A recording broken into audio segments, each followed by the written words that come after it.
శ్రీరామ కర్ణామృతాన్ని ఎవరు రచించారు? ఆ గ్రంథం యొక్క ప్రత్యేకత ఏమిటి? ఈనాడు మనం చెప్పుకుంటున్న అనేక శ్లోకాలు శ్రీరామ కరుణామృతంలో మనకు కనపడతాయి. అవి శ్రీరామ కరుణామృతంలో ఉన్నదన్న విషయం మనకు తెలియదు, అంతే. ఈ శ్రీరామ కరుణామృతాన్ని ఆదిశంకర భగవత్పాదులే రచించారని ఒక వాదన ఉన్నది. ఏదేమైనా అద్భుతమైన శ్లోకాలు. జానక్య కమలామలాంజలి పుటే యా పద్మరాగాయుతాః న్యస్తారాఘవ మస్తకే చ విలసత్కుంద ప్రసూనాయితాః స్రస్తాశ్యామల కాయకాంతి కలితాః యా ఇంద్రనీలాయుతాః ముక్తాస్తాశుభదా భవంతు భవతాం శ్రీరామ వైవాహికాః. ఈ శ్లోకాన్ని మనం ప్రతి శుభలేఖ మీద చూస్తాం. రామచంద్రుడు సీతమ్మ వారిని వివాహం చేసుకుంటున్న సమయంలో అక్షతలను ఏ విధంగా ఒకరి మీద ఒకరు వేసుకున్నారో అద్భుతంగా ఈ శ్లోకంలో వర్ణిస్తారు. ఇది శ్రీరామ కరుణామృతంలోని శ్లోకం.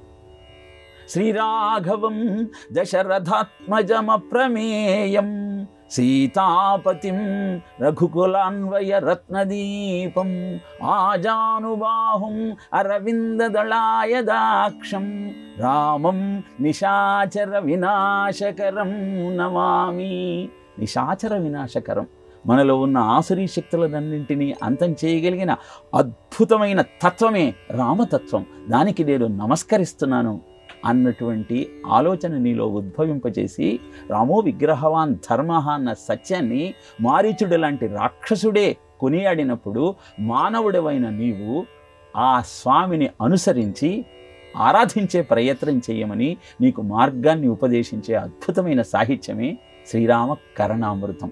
కరుణామృతము, అమృతము అన్న శబ్దము వింటున్నా కొద్దీ ఇంకా వినాలనిపించేటువంటి భావనను మనకు కలగజేస్తుంది. కనుక రామచంద్రమూర్తి యొక్క వైశిష్ట్యము, రామచంద్రమూర్తిని ఆరాధించటం వల్ల గుహుడికి కానీ శబరికి కానీ ఏ సంపదలు రాలేదు, ఏ సిరి సంపదలు వారు మూటగట్టుకోలేదు. ఎందుకు మరి వారికి రాముడంటే అంత ఇష్టం అంటే ఆయన ధర్మనిష్ట.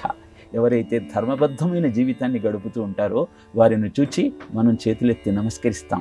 అలా ధర్మానికి నిలువెత్తు నిదర్శనమైన ఆ రామచంద్రమూర్తి యొక్క పరాక్రమాన్ని, శౌర్యాన్ని, గుణగణాలను అద్భుతంగా శ్లోకాలలో వివరించిన ఉత్తమోత్తమైన గ్రంథము శ్రీరామ కరుణామృతం.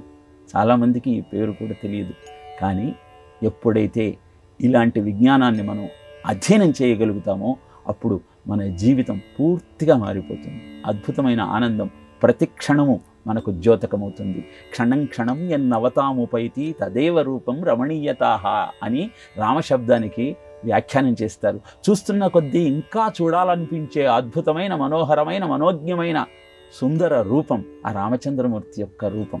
అలాంటి స్వామిని చేతులెత్తి నమస్కరిస్తూ నిత్యం ధ్యానిస్తూ మన జీవితాన్ని ధన్యం చేసుకోవాలన్న సంకల్పంతో రామకరుణామృతాన్ని అనునిత్యము పారాయణ చేసే ప్రయత్నం చేద్దాం.